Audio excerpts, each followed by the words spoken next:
Welcome back to the podcast. Yo, I'm your host, Mr. Madeover. I think I'm the co-host. She is Mrs. Madeover. I'm gonna do her intro for her too. What? Yes, thank the Lord for help. He's been so good. Today, man, I am Mrs. Madeover. She is Mrs. Madeover, and today, I'm dealing with some issues, honestly. I'm trying to do this whole bulking thing. Oh, Lord, here we go. And I find myself in like aisles that I'm not supposed to be in. But what is bulking, honey? Because they might not even know what that means. You sound like a country right there. But bulking Because I am from the country, man. is basically putting on more muscle mass. Well, sometimes, which means you're taking in a higher calorie deficit.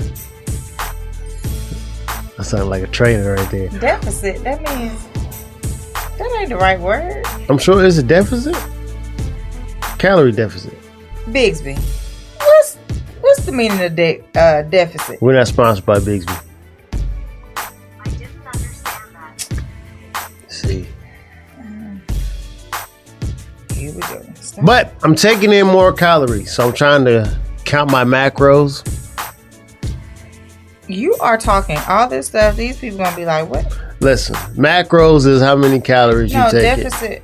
deficit means it's too small. Calorie, yeah, counting my calorie deficit. According to Fat Calc, a calorie deficit is created when you intake less food energy than your body requires. Told In you. that state, your body draws in your fat stores to burn the extra energy it needs, resulting in weight loss. Thank you.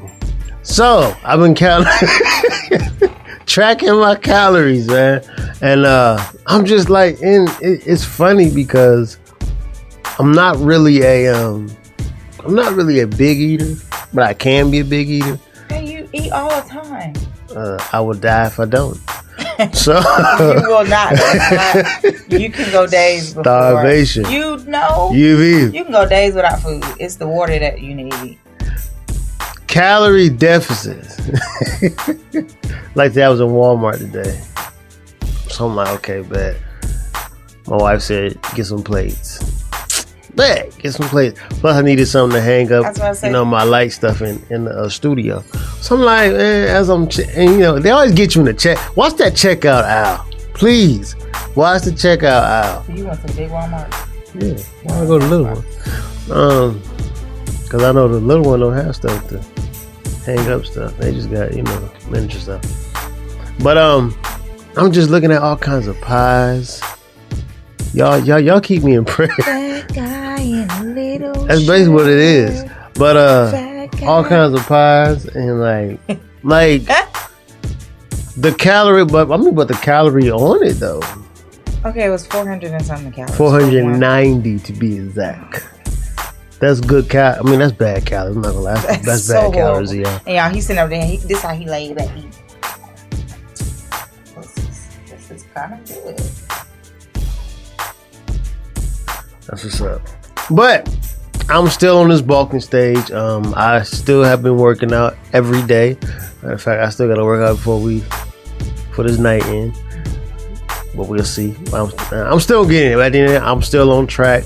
The body's doing tremendous. I'm feeling good. What? Baby. But who are you?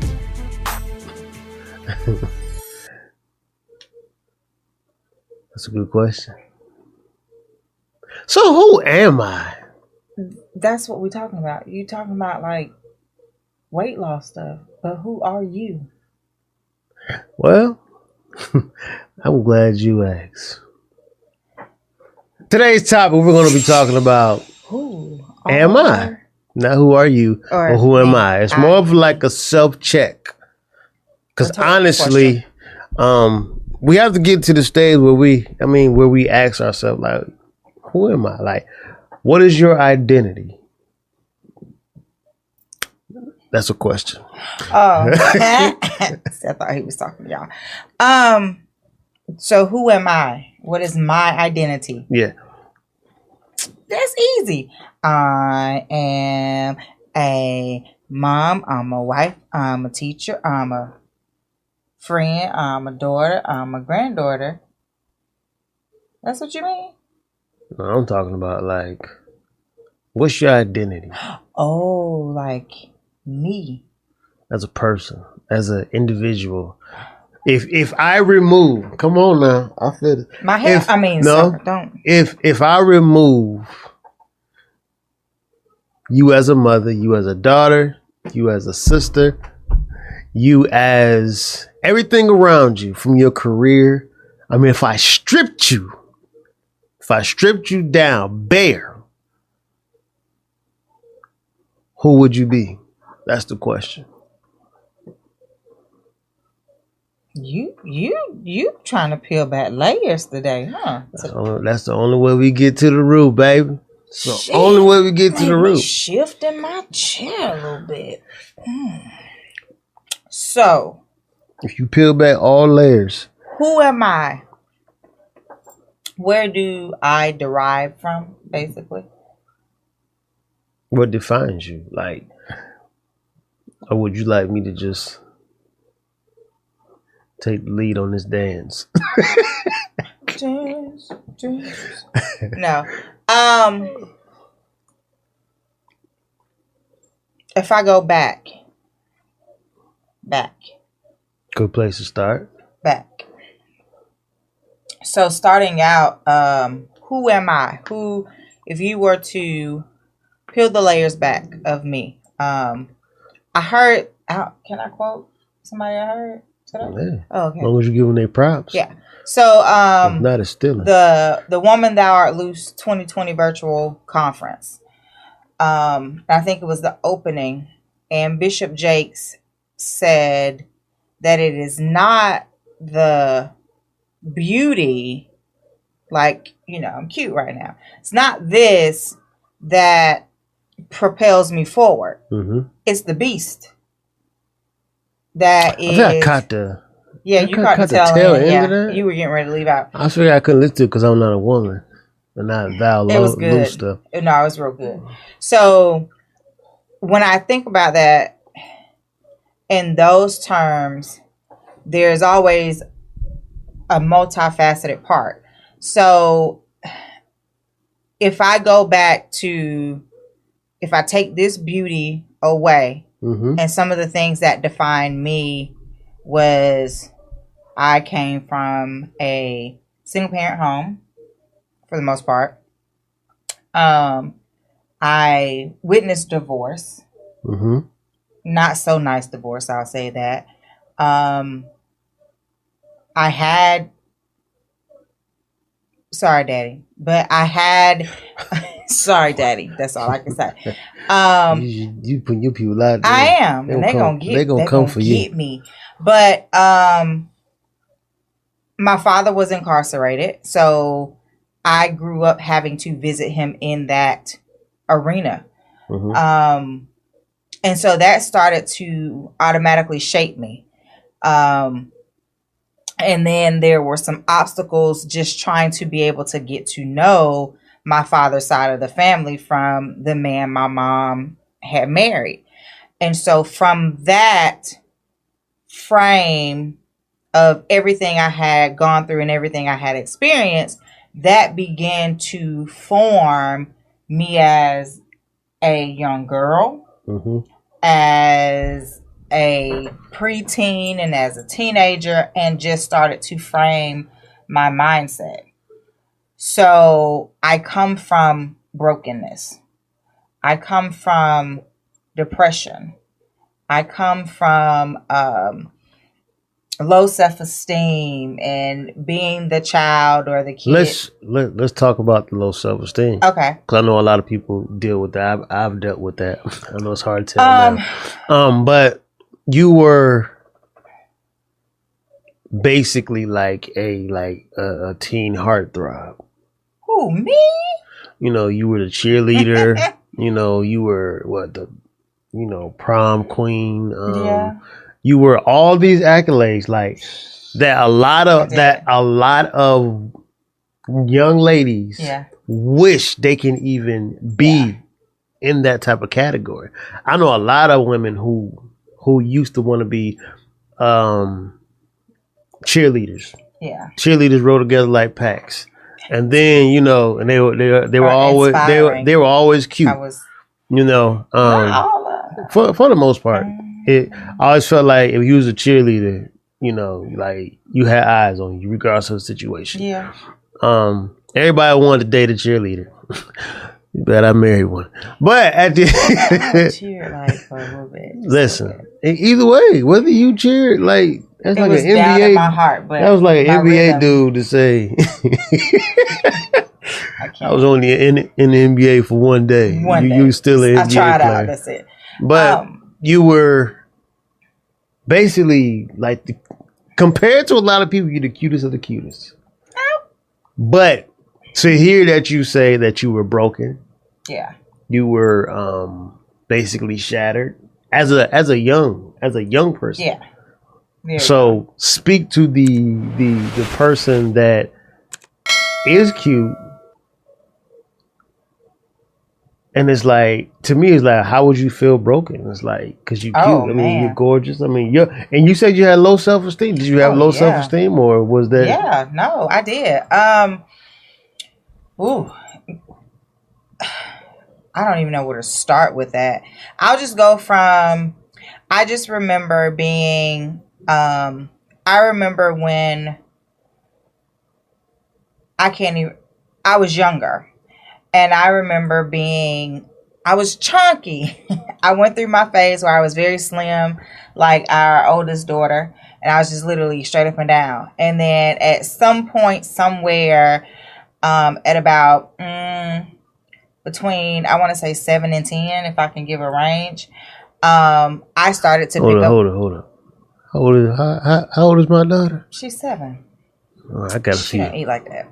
But I started picking up weight and I'm just kind of estimating those years. And I started picking up weight. And so being the chunky friend, it just kind of, or a chunky friend and the chunky cousin, it just kind of had things festering up within me because I could not tell anyone how I was being treated, what was going through my mind at that time, because I was an only child. And I really didn't trust anyone with that information, those feelings. So fast forward beyond that, I remember walking down the street and some cousins that, I'm going to call them extended cousins because they were on my ex-stepdad's side, and they would call me Miss Piggy. Because I was light-skinned.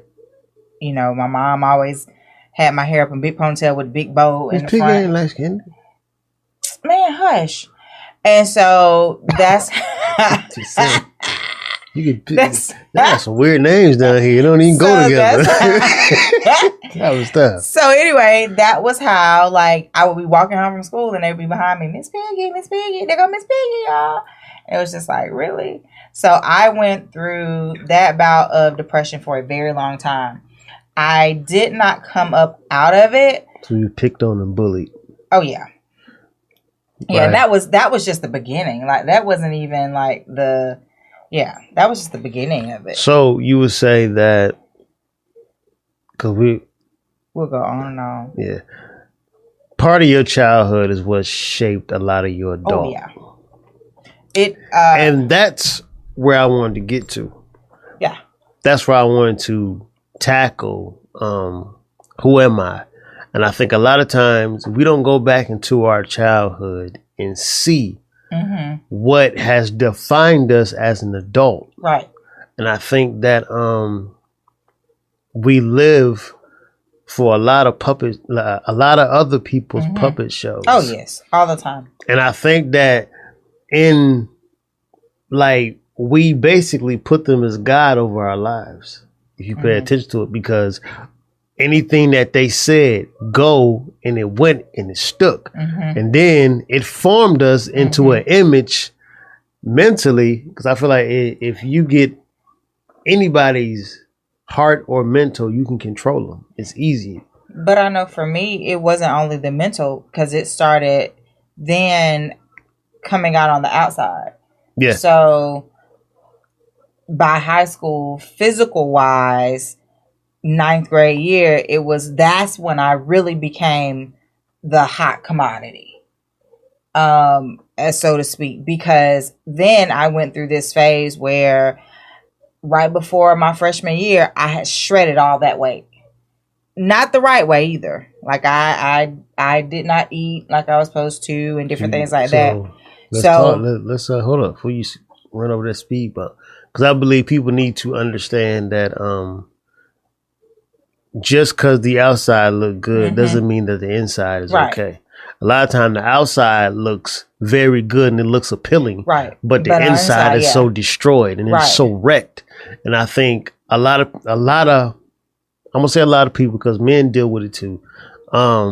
We're just more prone to dive into something else, you know, like drugs or different stuff like that. But I think women, they internalize it so much, and they feel like they have to keep up this appearance because they don't want to go back to, as you would say, Miss Piggy. Right. I had no problem with Miss Piggy. I thought Miss Piggy was fire. You didn't even make me as Miss Piggy. I'm talking about Muppets, you know. Oh, like, you know, I thought Miss Piggy was fire. You know, wasn't nothing wrong with her, you know. But she was cute. But I'm that type of person. Like, looks for me, it's fine, and you know, don't get me wrong, my wife is she fire. But, you know, like, I know a person can look good, but treat you like hell. But treat you like any type of disrespect, no regard. And a lot of times people do that because they're broken inside. Hurt people. So, and I want you to speak from that vein of, you know, you said you was a hot commodity, but you was a hot commodity on the outside, but you was a wrecked ship on the inside. On the inside, yeah, I was. And so being in that moment, because the town that I'm from, we all went to school from pretty much kinder through high school. So we knew each other. It was only 4 high schools. So you knew if you stayed on one side of town, everybody was going to feed into that same high school. So a lot of these people I had seen all my life. And so high school became the good, the bad, the ugly, the real ugly. Yeah. And so I lost all of that weight, but then there was still a piece of me missing because, you know, high school is when you really kind of start developing. And so then I was the slim friend, but then I was undeveloped. So it's always something. So it was kind of like, man, what can I do to live up to the girls that I'm running with? Right. Because they were out more shapely than me. So then it became the comparison game. So then it was like, all right, so what do I need to do to at least maintain, you know, this weight? So on the outside, I was slim. I was wearing revealing clothes. And then I developed the motto, okay, if my arms or my top half is out, then my bottom, you know, I would wear bottoms that were long, or, you know, pants, or if I wore a skirt, then my arms. So it's kind of like that to just now gain this new persona. And so I went through that for, I think, about 2 years. This is in high school? This is high school. And I revealed to my mama the other day. She was playing through some music, and she was like, "What's this?" And I was like, "Nah, you don't want to listen to that song." And she was like, "You know that?" I was like, So, because that's what I used to listen to go to school. I used to listen to hardcore rap, fight, Lil Jon to amp myself up because I hated it. Like, most people were like, I love high school. No, I hated it. Like, here I am. What did you hate? Like, here I am having to pretend to be cute. I got my hair cut. Like, I did all these outside things. But inside, I was angry. Inside, I was frustrated. Inside, I was still broken and shattered and could not figure out who I was. And so I wasn't, and how I stayed, I'll say, looking healthy on the outside is because behind closed doors, I was barely eating. I remember going through in the fall time, around this time of the year, actually, to keep my weight down because it was football season. I would go on a grapefruit, peppermint, and popcorn diet. And so that's all I would eat. No diet, that's death. Well, that's what I was eating. And that is what was keeping me slim. But let me ask you this, like, what were you trying to live up to at a young age? Like, it was society, like it was peer pressure then. The same thing that we have now, we had it back then. It's just magnified now because we have like media and the kids are able to get their hands on so many digital platforms. But back then it was the same stuff, right, except it was in the flesh. Like my pressure came from those people in the flesh. So if I had a friend that was top heavy and I wasn't, and I knew that was the thing, it was like, okay, well, what can I do to kind of get there? Which, so it was still the comparison and the peer pressure and the societal views, but it was just in the flesh. So would you say that you were lost in somebody else's identity? Oh yeah. Like I needed to, in my mind, you got to think about it. I had no sisters. I had no one to say that this isn't, the right way to go about it, or to sit me down and talk to me about it. So a lot of times I would journal, and then it still didn't help. So it's like the only thing I knew now I'm just mad at the world because here I am trying to figure out how to get over this, how to keep from gaining weight, how to run in the circle. Because, we're in high school now. So people that I was friends with all my life, like we were hopping circle, like I went from being popular and out there and doing those different things to like, I became hated by people that I had grew up with. So you dog if you do. Dog if you don't. You dog if you do. Dog if you don't. And that's the thing that I think one thing I do want to talk about, going through all of that, it sounds like I'm interviewing you. Mm-hmm. But because I want you to speak to, because I know women deal with this. Girls deal with this. Yeah, that's what I'm saying. Yeah. And I know, and I'm saying this because I watched the movie 13 Reasons. You watched it? The first season. Oh. I haven't did the other season because the first season to me was just like, I didn't watch it. It was so crazy for me. But it showed a woman in high school dealing with the same things that you dealt with. Yeah. But her thing is she had no way out. Yeah. She had no true friends to really coach her through life or tell her, about the different things in life. So what I'm saying is at that point, you made it out of that life. But it was a struggle to come out because I get that. What I'm saying is that even though the struggle was real, I want you to speak to the women or young ladies who yet deal with that. Because these are women. These are girls that you teach. Right. These are girls that you come across daily, and you see it all the time. I know for me, I always tell my young girls that no matter what you have on, sometimes they come in like, Daddy, am I cute with this hat on? Maybe you cute without that hat on. Like I don't care. Yeah. You are a princess and you are gorgeous. Right. And I think we don't have that enough. I was just gonna say that. We won't have enough of that, reassurance. Like I'm sure if you had reassurance from, your father or whoever was in your life to tell you that, listen, like you're beautiful regardless of the situation. And my dad, even though, because this was a huge, I met my dad at 13. And so that was right at teenager. So it still trying to build that relationship. And so that's what I lack so much, is I lack somebody saying everything that you just said. You're beautiful, you're a princess, you're this, you're that.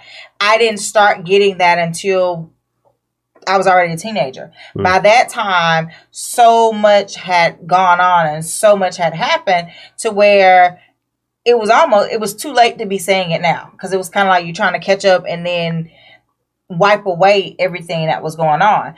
And so to the girls that I teach or the girls that I come in contact with, a lot of times it's pick who your friends are.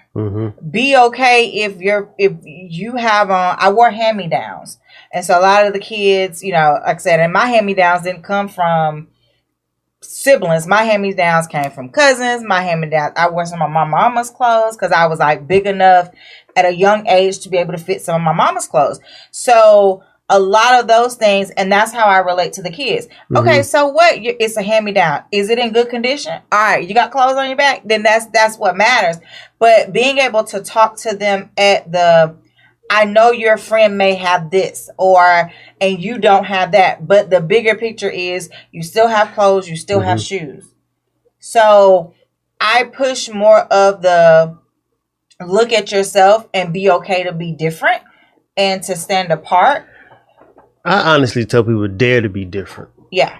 I dare you to be different and see how much it'll change your life.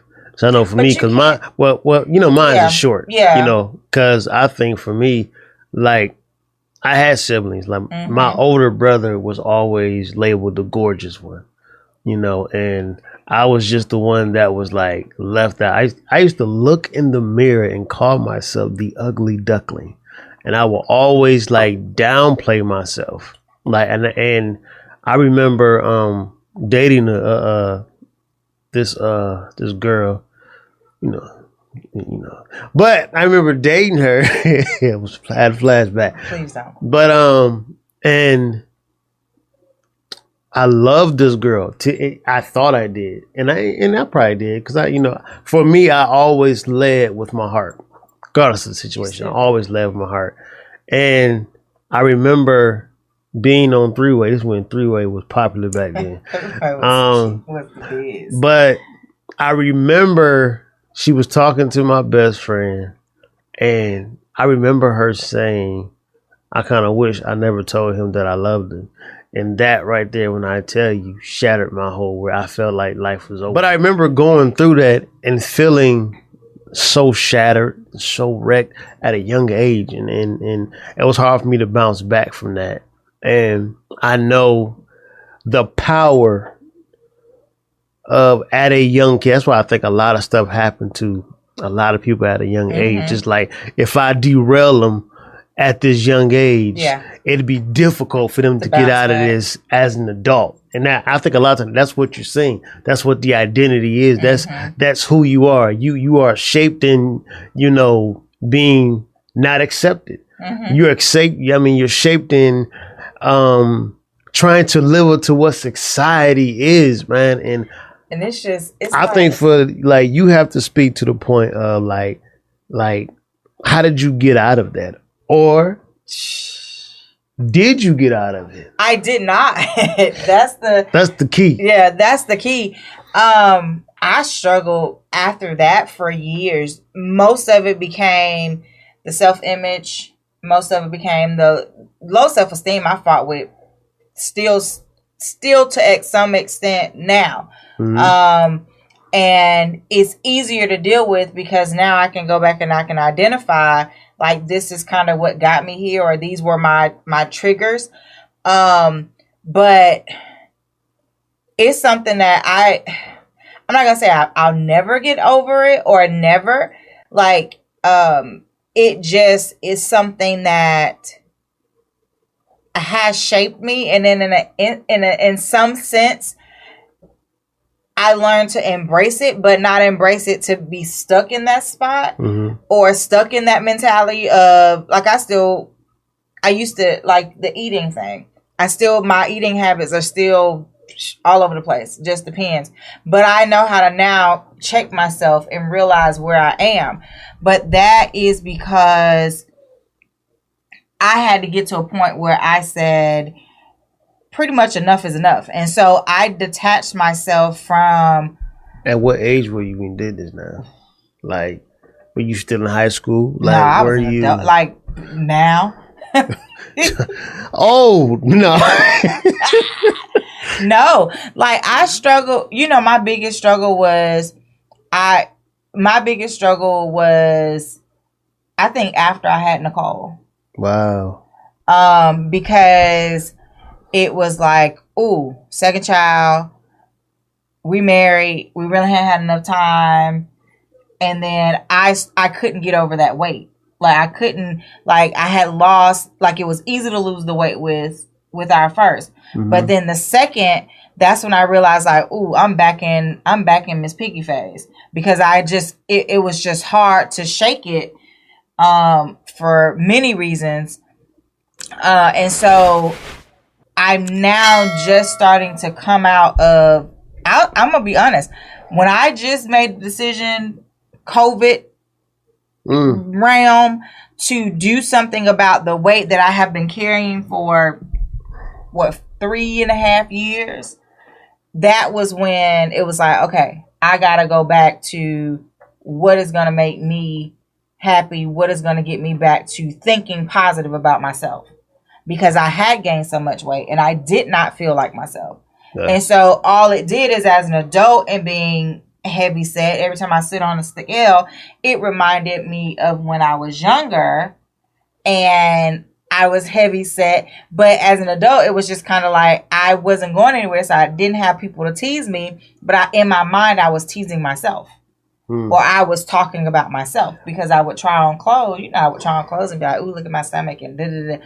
And so I was doing what had been done to me. I hate that, man. Like, so it was just recently to where confidence had built enough to where I can sit here right now and say, I am not the Miss Piggy back then. I wasn't that after I had our second child, but because I'm older, it's taking time.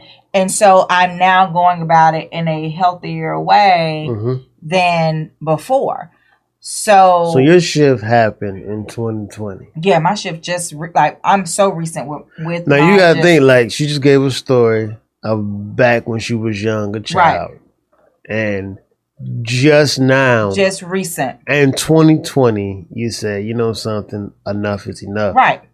And you carried over the same teasings, right, from other people, and you do it to yourself. I did it to myself. And this was despite the fact of you saying, baby, you're beautiful, but you're okay, honey, you're this, that, and that. Like, that was despite that. Because you got to think, now you are the man in my life, and now you are, pouring all these things into me.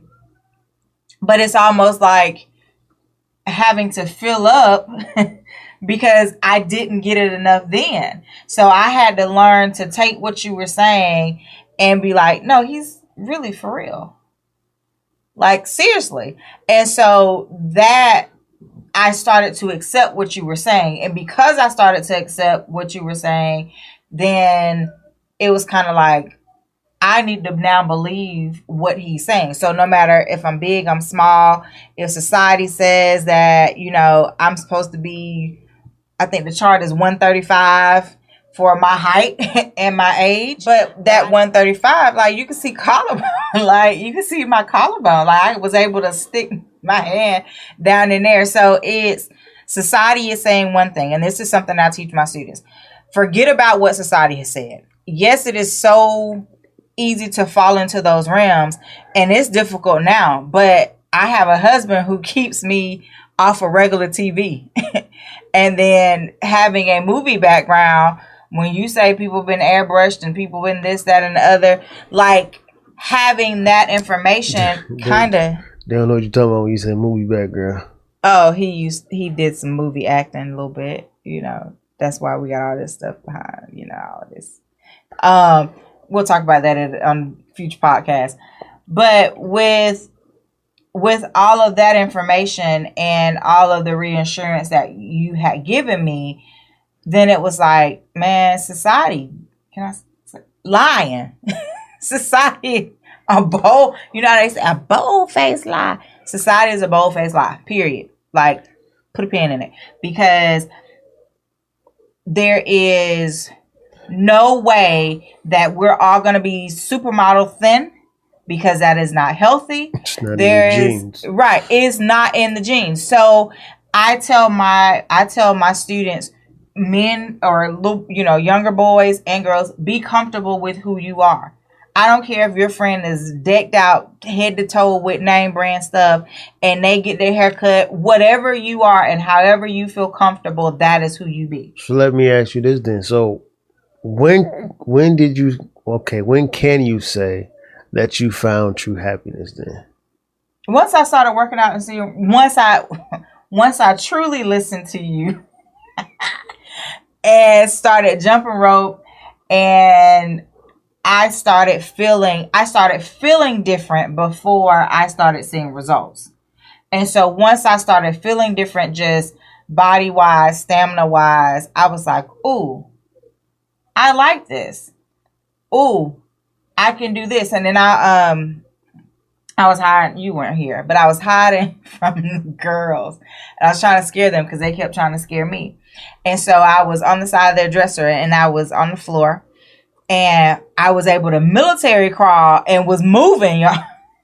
Like, for me, full war out here. I was like, because I was trying to scare. I was really trying to get them real good. But your oldest is real smart because she knew I was hiding trying to scare them. So she would not come down the hallway. She was like, Mommy, come here. And so, like, I was like low. I was literally sliding.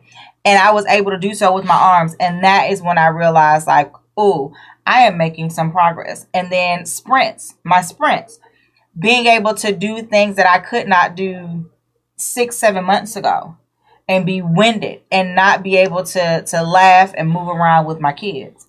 But I think it starts with, and I always tell you this, like, it doesn't matter. I can tell you that you're sexy, you're fine, you're beautiful, so I'm blue in the face. But if you don't believe that, then I'm just wasting my breath, honestly. Because for me, it took me doing some self-evaluation. Yeah. And I took what I did, and this is what I did at a young age. I began to tell myself that you're handsome. I used to tell myself that I'm handsome all the time in the mirror. That same mirror where I called myself the ugly duckling, I went to that same mirror and I said, you know something? And I started building up my confidence, my foundation for confidence. Yeah, he do it every day. Because I feel like this. If you don't tell yourself that you're gorgeous, that you're beautiful, who else is? Nobody. Well, outside, your parents. Outside of somebody trying to, they may tell you that you're beautiful to get something else. But a lot of time, it starts here first. Yeah. It starts here. And I know a lot of us we got wrecked childhood. I can probably throw this mic in any direction and somebody can tell them their childhood. And I guarantee you it'll be about living up to society's standard. Right. Or your family standards too. Or that too. And that was another thing that, I had to kind of deal with. And I say to it all, it is a mind thing. And that's why what Bishop Jake said in that conference, that virtual conference. It's a mind thing and it's a heart thing. Yeah. It was just like that, being beautiful now or feeling beautiful or always thinking that you're beautiful, you're still, no matter what, there is something on the inside of you that is ugly. So, and he used a scenario, you could take your hair off, you could take your lashes off, your makeup off, all of that stuff off. And then behind closed doors, you are dealing with that beastly thing that is driving you and pushing you. You just start masking it so no one can see it. Right. So I say that instead of masking it, and I think I did that very well, is I masked it at some point, and then the older that I got, it was evident that I was not happy with who I was or what I was doing. And it was kind of like a demise, but then that is what is now pushing me to be healthy, pushing me to want to work out and to want to do these things. So that very thing that I dealt with the being called names, literally being, I'm going to say, literally being hated by people that was in high school with me. And still some of them, here we are, we've been out of school a long time. Been out of school a long time. And I know that if I were to go back to my hometown and see some of those people, they may not even still speak to me this day. Well, jealousy is real, first of all. So I like that is just something, and that's an atmosphere, and I'll be honest, that's an atmosphere that I don't put myself in, and I fought with that for a little while because I wanted to go to class reunion stuff, but I didn't want to have to deal with the other stuff because they were not nice to me. I wasn't always nice to people either, so I'll throw that out there. I was not always nice to people. Somewhere. I was not always, I call people names, I chunk people off, I did that, but I reaped that times a whole lot. What you put out, you get back. So I got all of that back, and I could not handle what I was getting back, if that made sense. So I have dealt with that literally all the way up to now. And so now is that time for, we got a 7-year-old and a 4-year-old. So it had to be with the help of therapy. I'll say that with the help of therapy, it now is a very important thing for me to be able to identify with who I am and then what made me get to that point. Mm-hmm. Because I don't want our daughters following in that same pattern that I fell into when trying to live up to society standards or live up to how somebody else feel they should be. I think also because these same things that you deal with, a lot of time you pass these on to your kids. And that's exactly why your children may act this way, or I always tell my wife like they're not the same as you. Like, right? They're different. They're being raised in a different atmosphere. Right. So don't compare their life to your life. And I think that a lot of times we're wrapped in such pain and such bitterness and such we don't see that we don't think that we can pass that along to the next generation and the next generation and the next generation to come. Yeah. And that would just leave them always fighting this thing of, why do I always feel like I'm trying to live up to what society is doing, or what my family want me to do, or why can't I just be me and use the gifts that, I love to do. I always tell my sons, like, listen, don't play basketball or football for anybody else. Right. If you're playing, play because this is what you want to do. Yeah. Other than that, I support you. I'm your dad is behind you, but do not do anything because you want to please somebody else. Right. And that's the one thing that we do push our kids to be able to identify what they want to do. Yeah, it's crucial. And we're even at the point of asking our smaller kids, what do you want to be when you grow up? Okay, that's attainable. Never telling them that they can't do it, or never putting a stigma on them at an early age. The word can't. And then I absolutely hate that word, honestly. But I'm just saying, some people do that. And always saying that, they're beautiful, because if they get their hair done, look, daddy, mommy did it. Is it cute? They want that reassurance. And so you do a very good job as a father, not only reassuring me and allowing them to witness you doing that, but you also reassure them, because that is building them up and building up their self-esteem at an early age. Because I'm going to be real honest. The kids now are ruthless. I thought like we were something.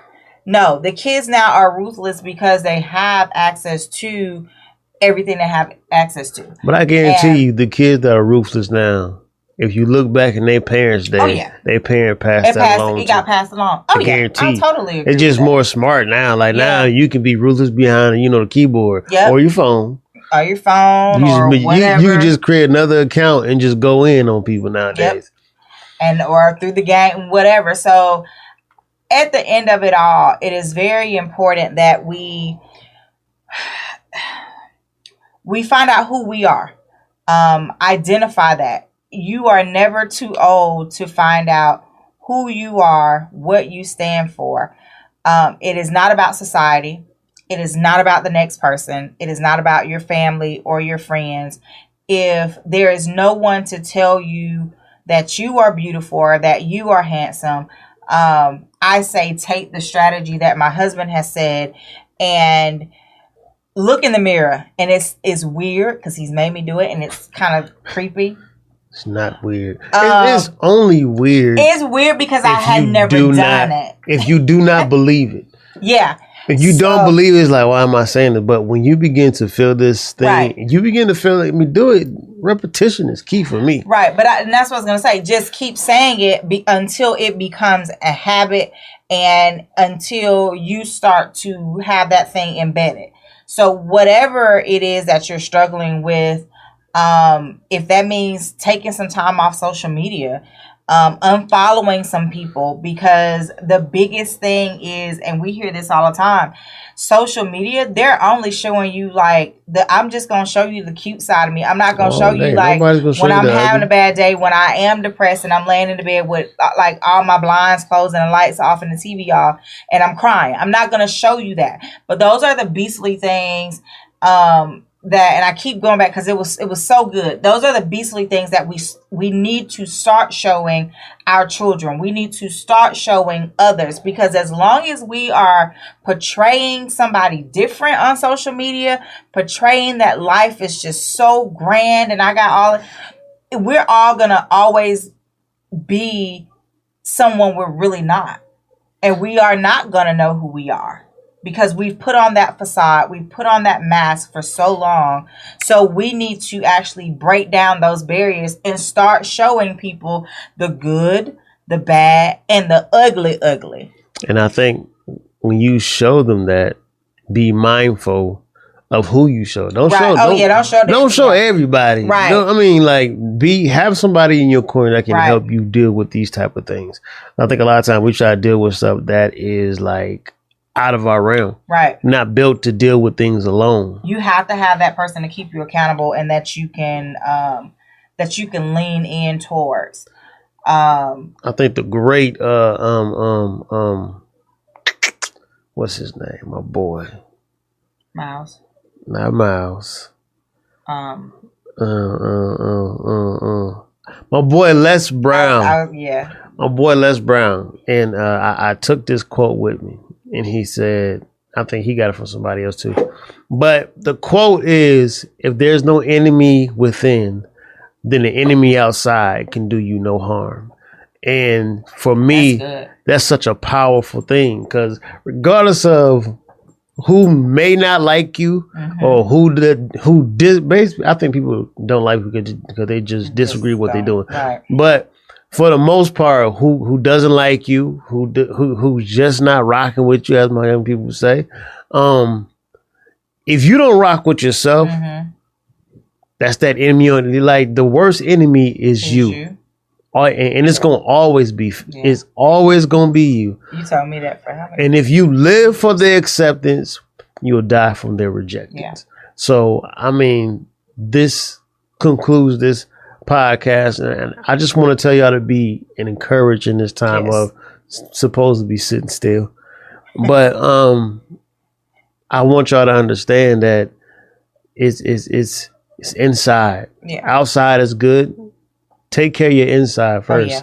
And that's key. Making sure that you do have someone that you can turn to. So that you are not internalizing. It's so easy right now during this time to internalize how you're feeling, especially if you have been sitting and reflecting on who you are and what you've been doing and what you're trying to change. It's always good to have someone in your corner so that you don't self-isolate. So, and don't fall into a deep depression. And a lot of the therapists now are having the teletherapy. So seek help. I'm big on that now. I wasn't before, but seek help. Have somebody that you can turn to, and know that this isn't a fight that you're in alone. No matter how old you are, young, middle-aged, seasoned. Yeah. Like I said, this is something I carried from childhood all the way into adulthood, just now learning to get over it.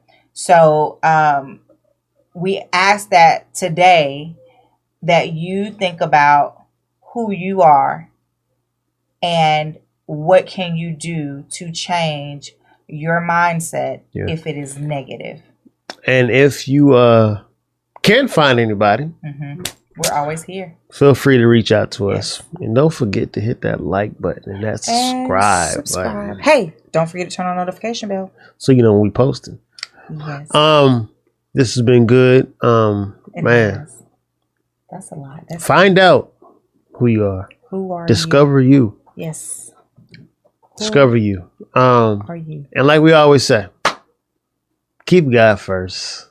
And the rest will be added. And we out. We out.